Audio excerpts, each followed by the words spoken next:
And so in 2008, when the politicians said too big to fail, they got something truly backwards, as far as I can tell.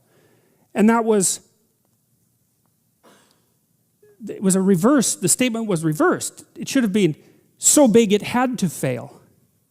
And that's what I think the story of the Tower of Babel is about. It's a warning against the expansion of a system until it encompasses everything. It's a warning against totalitarian presumption. So what happens, for example, when people set out to build the Tower of Babel is they want to build a structure that reaches to heaven, right? So the idea is that it can replace the role of God. It's something like that. It can erase the distinction between earth and heaven. And so there's a utopian kind of vision there as well, as we can build a structure that's so large and encompassing that it can replace heaven itself.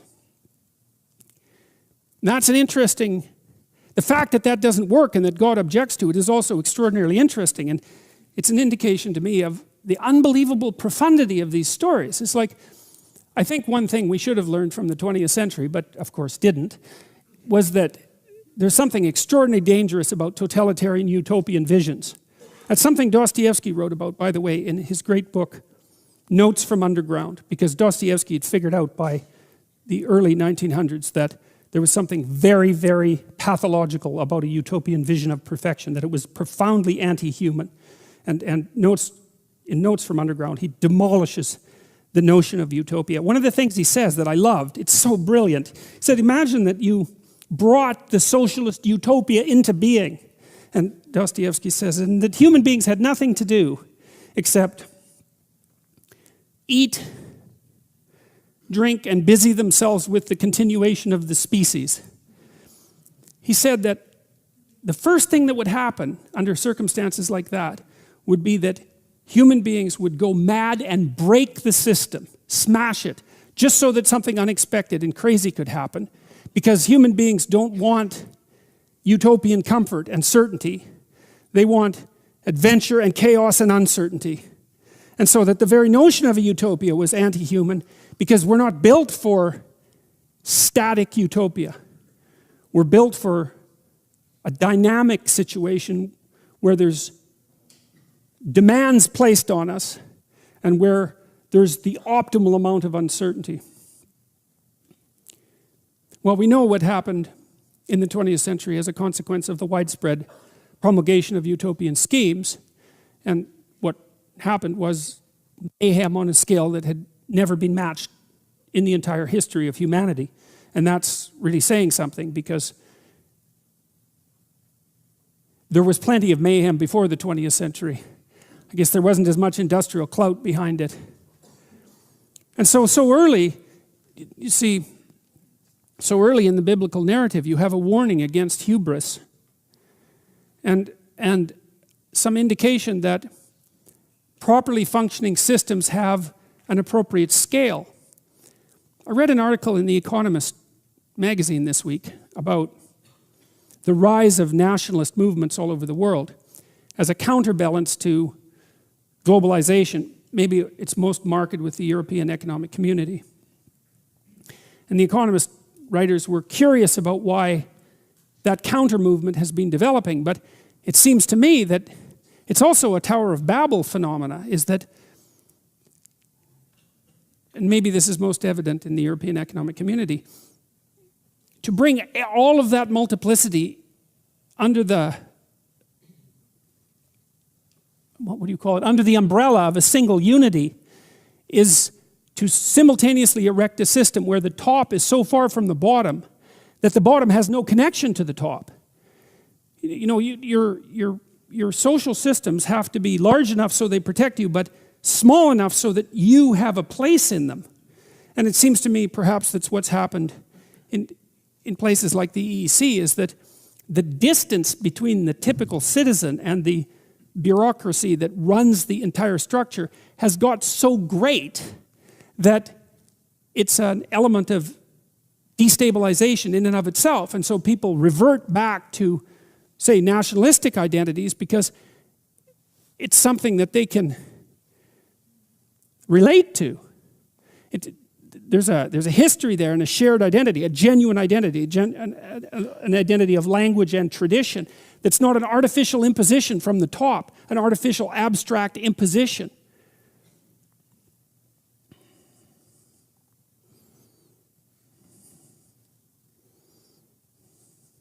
In the Egyptian creation myth, the version I'm most familiar with, in the previous creation myth, an older one, the Mesopotamian creation myth, mostly what you see menacing humanity is Tiamat. She's the dragon of chaos, and so that's nature. It's really Mother Nature, red in tooth and claw.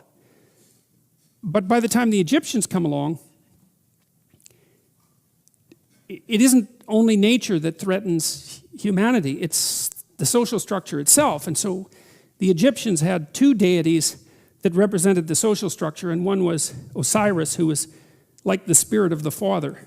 He was a great hero who established Egypt, but became old and willfully blind and senile. And he had an evil brother named Seth, and Seth was always conspiring to overthrow him. And because Osiris ignored him long enough, Seth did overthrow him, chopped him into pieces and distributed him all around the kingdom. And his son Horus had to come back and fight. Osiris's son Horus had to come back and defeat Seth to take the kingdom back.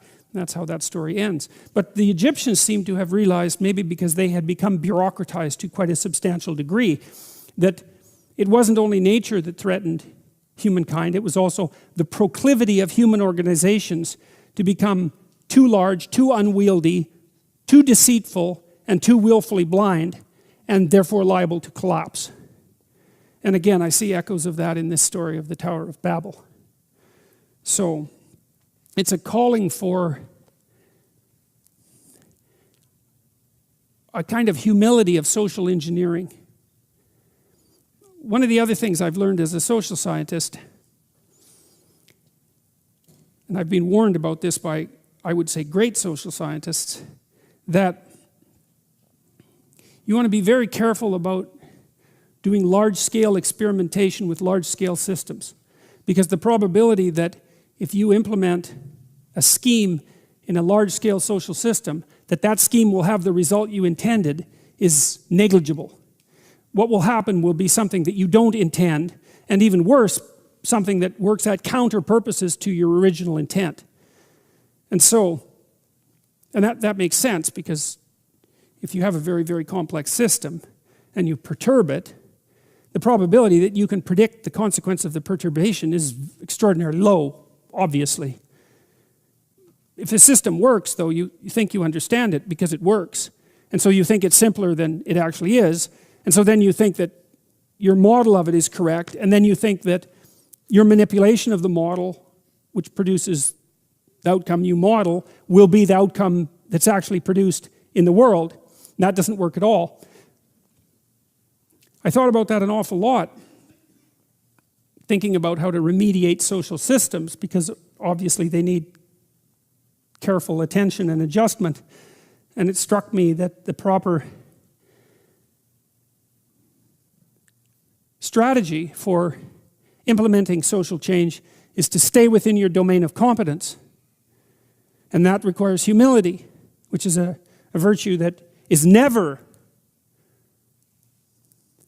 promoted in modern culture, I would say. It's a virtue that you can hardly even talk about. But humility means you're probably not as smart as you think you are, and you should be careful. And so then the question might be, well, okay, you should be careful, but perhaps you still want to do good, or you want to make some positive changes. How can you be careful and do good? And then I would say, well, you try not to step outside of the boundaries of your competence, and you start small, and you start with things that you actually could adjust, that you actually do understand, that you actually could fix. I mentioned to you at one point that one of the things Carl Jung said was that modern men don't see God because they don't look low enough. It's a very interesting phrase, and one of the things that I've been promoting, I suppose, online is the idea that you should restrict your attempts to fix things to what's at hand. So there's probably things about you that you could fix, right? Things that you know that aren't right. Not anyone else's opinion, your own opinion, that aren't right. You can fix them. Maybe there's some things that you could adjust in your family, although that gets hard. You have to have your act together a lot before you can start to adjust your family, because things can kick back on you really hard. And you think, well, it's hard to put yourself together. It's really hard to put your family together. Why the hell do you think you can put the world together? Right? Because obviously the world is more complicated than you and your family. And so if you're stymied in your attempts even to set your own house in order, which of course you are, then you would think that what that would do would be to make you very, very leery about announcing your broad-scale plans for social revolution. Well, it's a peculiar thing, because that isn't how it works, because people are much more likely to announce their plans for broad-scale social revolution than they are to try to set themselves straight or to set their family straight. And I think the reason for that is that as soon as they try to set themselves straight or their families, the system immediately kicks back at them, right? Instantly. Whereas if they announce their plans for large-scale social revolution, the lag between the announcement and the kickback is so long that they don't recognize that there's any error there. And so, you can get away with being wrong if nothing falls on you for a while. And it's also an incitement to hubris, because you can announce your plans for large-scale social revolution and stand back and you don't get hit by lightning, and you think, well, I might be right, even though you're not. You're seriously not right. I might be right, and then you think, well, how wonderful is that, especially if you could do it without any real effort. And I really do think, fundamentally, I believe that that's what universities teach students now. That's what they teach them to do. I really believe that. And I think it's absolutely appalling.